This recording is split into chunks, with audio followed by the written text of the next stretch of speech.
Hey, bud. Got a flat tire, you can help me? When Trooper Hare stopped to help a stranded driver on a New Mexico highway, he didn't know he was walking into his own execution. Hey, brother.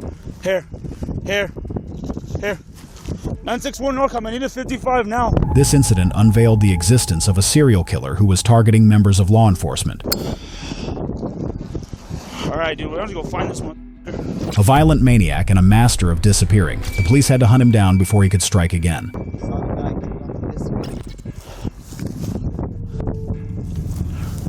The entire police force versus one criminal mastermind. Could they capture him before he captured another of them?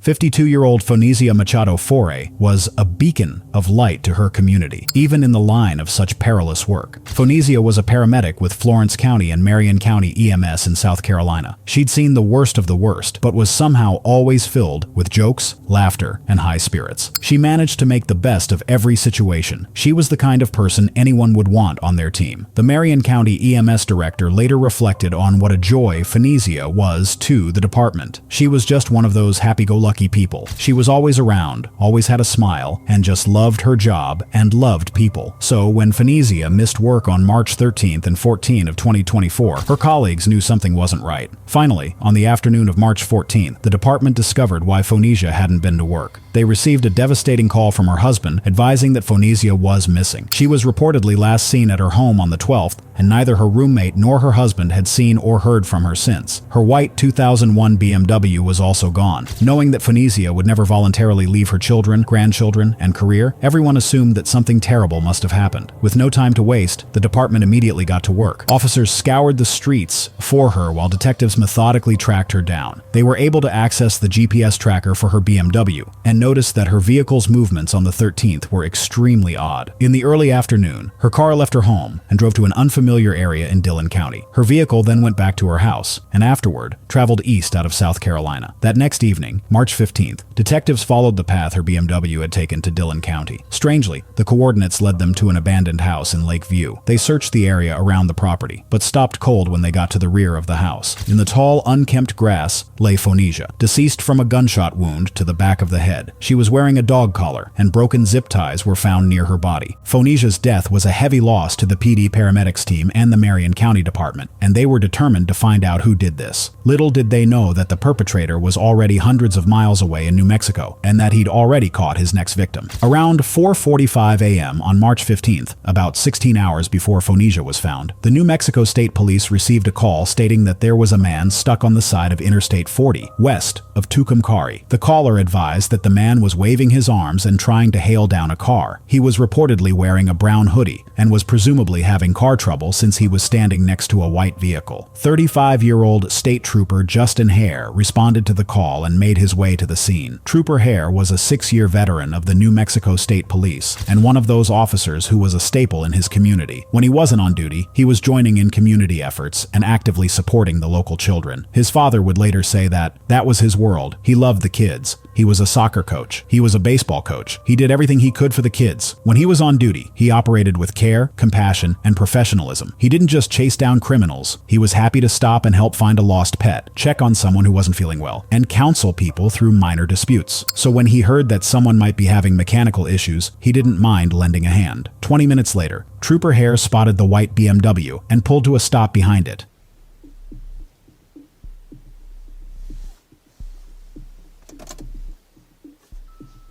6-6, taking care of B97.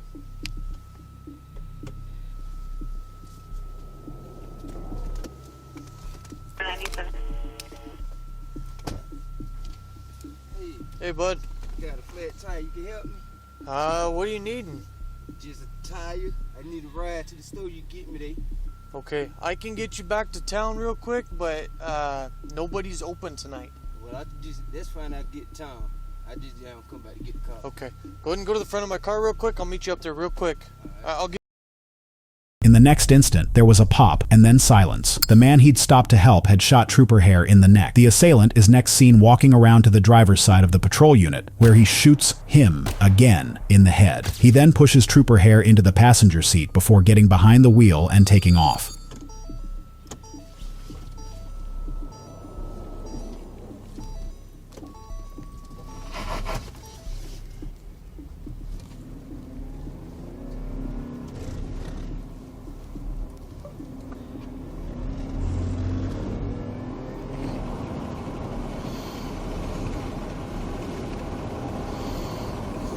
The assailant continues down the highway for about 5 minutes, all the while listening to Trooper Hare struggle to clear his passageway for air. He eventually exits the highway and pulls into an obscure area, where he removes Trooper Hare from the car and leaves him to die on the side of the road.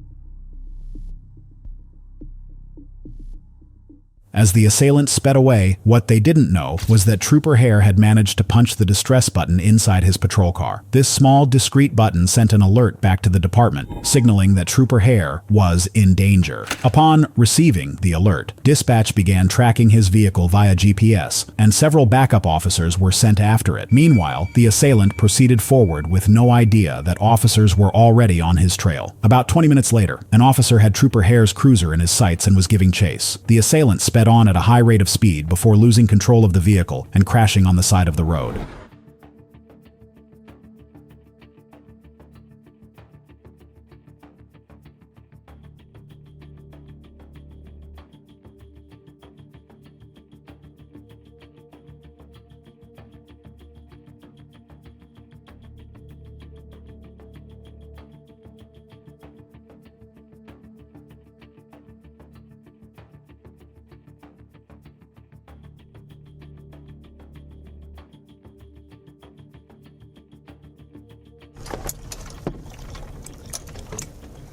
You can't find him or what? Is that here? What? 966. What? Is 966 here? Yes. Son of a.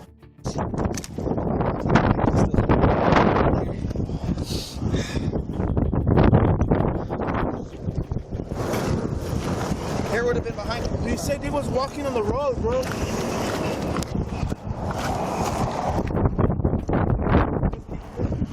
We're gonna keep pushing. Yeah, let's go. Moments later, officers caught up to the vehicle, but found that the subject had fled.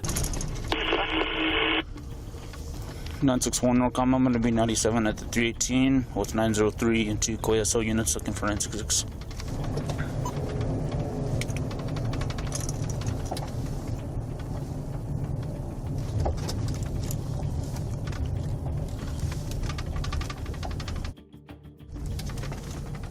N03. 961 Norcom, 961 Norcom out of 966 off the 311 exit. He's 10-7, 10-7. Get all units here now. Here. Brother. Hey. Hey, brother. Here. 961 Norcom, I need a 55 now. 961 Norcom. 961 Norcom, I need a 55 now.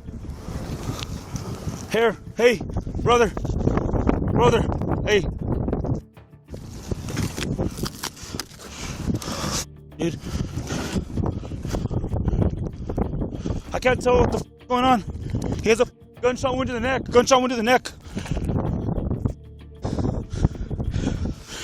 He's bleeding out profusely. I need a 55 now.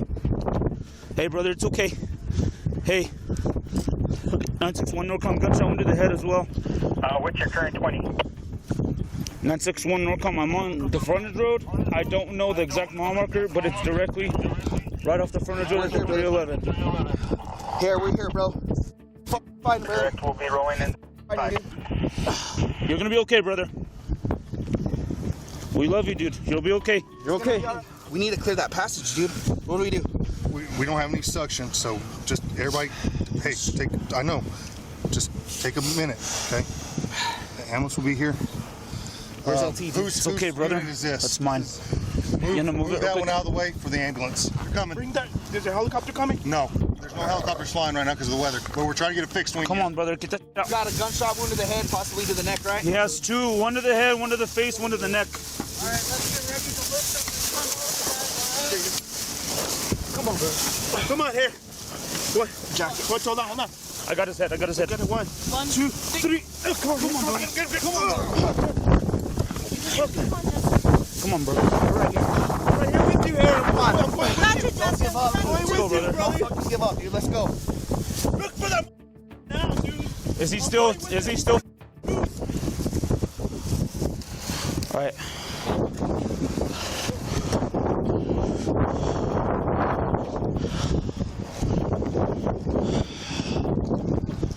All right, dude. We're gonna go find this.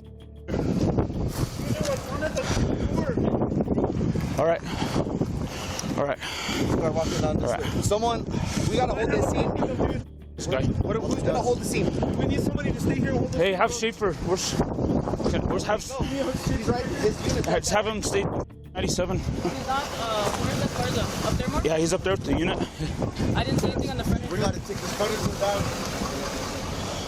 Hey, Reina. Hey, you and Joe. Hey, Joe. You don't hold it or you don't hold it. Hey, you, or are you gonna come out with us? Okay. You and Reina take 40. He's still on foot, possibly. And me and Schwerbach are gonna hit the frontage road in westbound.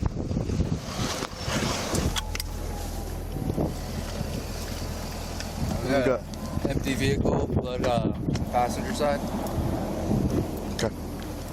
If I got units responding, you want to head east and just be on the lookout for a black man. Okay. What is You what? No, I'm not going to.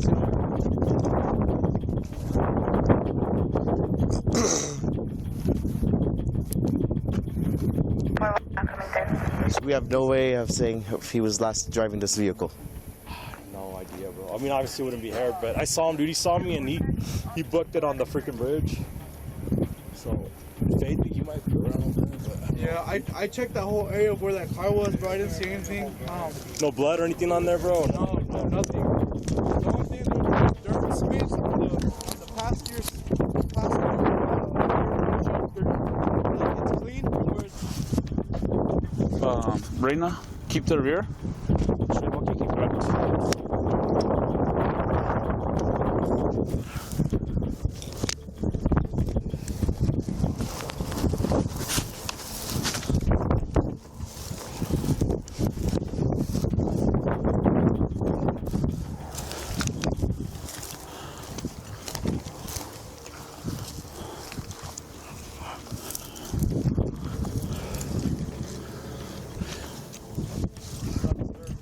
Huh? No foot tracks. We'll check that next one. Huh? We'll check that next side. Despite a thorough search of the area, they were unable to locate the assailant that morning. But the worst news came shortly after 7 a.m., when the department was notified that Trooper Hare did not survive. Everyone was devastated, but their determination to find his killer multiplied. Over the next 24 hours, the suspect was identified as 33-year-old Jeremy Smith. A BOLO alert was sent out across Key County and the surrounding counties. His name and face appeared on news outlets across New Mexico, with broadcasters pleading for the public's help in locating the suspect, and the community would answer just 2 days later. On March 17th, a gas station clerk in Bernalillo County contacted the police, stating that she just rung up items for a man that matched Jeremy's description. It only freaks me out. We No. We need to. And we have an address down the street, possibly, so that could very well be him. He came in here twice, and he's on foot. What'd you say for a bag of chips and then his cool cigarettes? It was after him or before him? It was right before him. Because I had problems scanning his damn beer that day.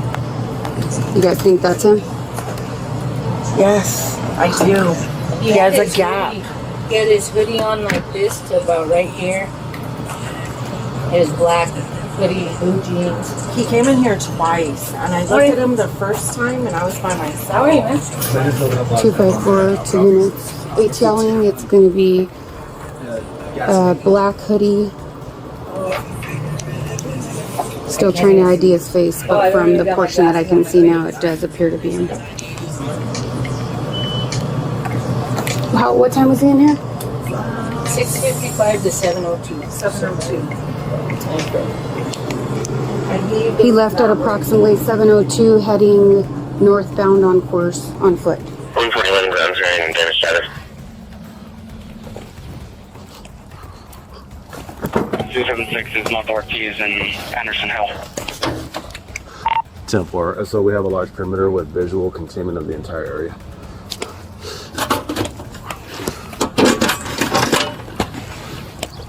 Hey bro, come here.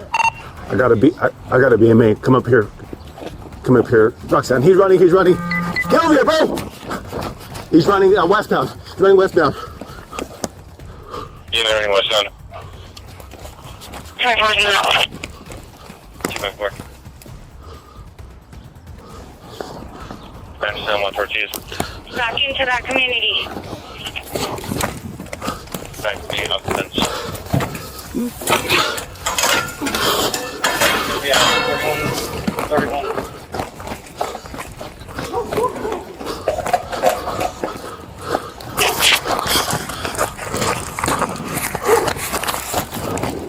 276 is waiting with her.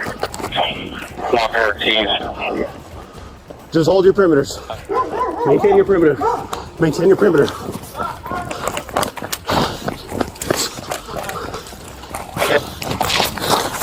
I'm behind you now. We're going to be running. That way.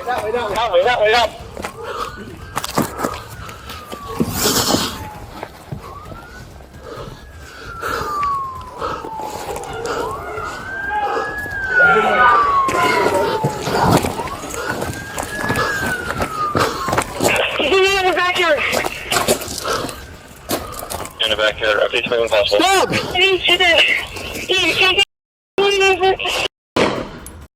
He's done a trailing list.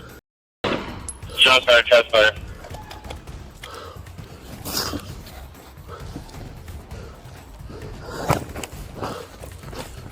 He's shooting. He's taking shots. He's this way.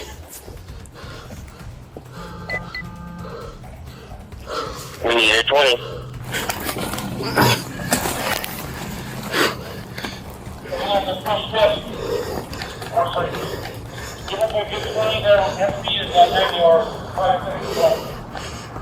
Where'd you last see him, Sarge? Right here. Go inside. That's Lone Desert. Go inside. Go inside. Yeah, go inside.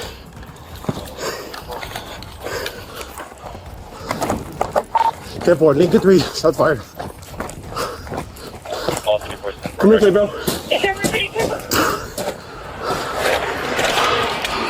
He's right here. Stop moving. Stop. Stop. Shots fired. Taking shots. Moving! Roll over! You guys okay? Yeah. Roll over! Okay. I got a gun right here. You just threw it over. Alright, let's move up. Don't move! Don't move! Don't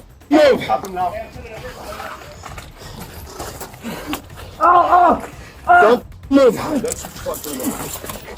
20 is 8412. Here we go. What's your name, bro? Go. 8412 Lost Desert. 8412 Lost Desert. Hey, you taking me up, man? Star 4355. No gunshot wounds. I can't breathe. Oh, no. Copy that. Wait, 5 no gunshot wound. Hey, gun. Shut it. Yeah, shut down the road, dude. I got it. What's your name, bro? You Jeremy? No, whatever your name is? Yeah, man. Give me that. Oh. I ain't got nothing. You got something else? You got his ID, Jeremy Alexander Smith. You good? 4355. Pause already. Put that right there, secure that gun. All right, LT. Right there. I'm good. You got good? Okay. Lincoln 3, are all units set for? My arm. Okay, bro. Oh. We have the paramedics coming to get you, okay? My arm, man. Okay. My arm. Let's sit him up. We're gonna sit you up, bro. All right? 34 simple. Hold. That on foot. I think it's it right here. Please. Hey, give me shears. Give me some shears. Please. Shears. Shears, get me shears. Hello, man. Shears, get me shears. I got a medical bag right there, dude. Oh, you got one. Give me the shears. You got 43 route? You got 43 route? Have them run code. 254, so division ETA for 4265. My arm. My arm. Yeah, they're trying to get in I got shears. Let me lay down, man. No, stay right there. I'm cutting your clothes off, bro. Please. Let me lay down. Let me lay down. Hold on. Let me lay down. Shut up, dude. An ambulance arrived moments later, and Jeremy was transported to the hospital. While he was recovering, detectives continued investigating. A look into Jeremy's criminal record showed that he had an extensive criminal history. Over the last 15 years, he'd racked up over a dozen felonies in South Carolina, where he was also currently wanted. Back in South Carolina, detectives had pieced together what happened the day Phonesia was kidnapped, and Jeremy was identified as the prime suspect in her murder as well. He'd allegedly broken into Phonesia's house with a handgun, bound her with zip ties, and kidnapped her in her own car. After taking her to the abandoned property and killing her, he went to pick up his friend who'd been released from jail earlier that day. The two returned to Phonesia's home, where they stole 6 guns and sold them for money. According to the friend, Jeremy told him that the BMW was his and promised him a ride to Atlanta. However, as they were leaving South Carolina, Jeremy became disrespectful towards him and threatened to kill him. At one point, the friend got out of the car and refused to get back in, forcing Jeremy to continue on without him. Only days later would he realize how closely he'd brushed with death, and that the decision to get out just might have saved his life. After parting ways with his friend, Jeremy spent the next 2 days traveling through Georgia, Alabama, Mississippi, Louisiana, and Texas before arriving in New Mexico and encountering Trooper Hare. With that conclusion, there were now 2 counties that wanted Jeremy's head, and the death penalty was being discussed. A month after his arrest, he was indicted on federal charges related to Trooper Hare's death, including carjacking resulting in death, causing death by the discharge of a firearm during and in relation to a crime of violence, kidnapping resulting in death, being a prohibited person, in possession of a firearm, possession of a stolen firearm, and interstate transport of a stolen vehicle. He pleaded not guilty to these charges and was taken into custody at a federal facility while preparations for trial began. Given his long criminal history and the evil nature of his crimes, many people were in support of Jeremy's execution. However, that opportunity was stripped away when the prosecution announced 5 days later that they would not be pursuing the death penalty. Hare's parents were particularly devastated and didn't hide their disappointment. With the judicial system, they're catering to Jeremy Smith, the person who took our son and took other people. The bad person gets the rights more than the victim does, and it needs to change. District attorneys and Hare's colleagues all echoed their frustration, but there was nothing they could do but support each other and remember Trooper Hare for his selflessness and love for the community. Jeremy's trial was delayed several times for various reasons, then ultimately withdrawn when he changed his plea to guilty in early 2025. In April, a full year after Trooper Hare's death, Jeremy was finally sentenced to mandatory life in prison without the possibility of parole. He's due back in South Carolina to next face charges of murder, kidnapping, carjacking, criminal conspiracy, 2 counts of grand larceny of a motor vehicle, 2 counts of first-degree burglary, 2 counts of possession of a weapon during the commission of violent crime, and 7 counts of being a felon in possession of a handgun in relation to Phonesia's murder.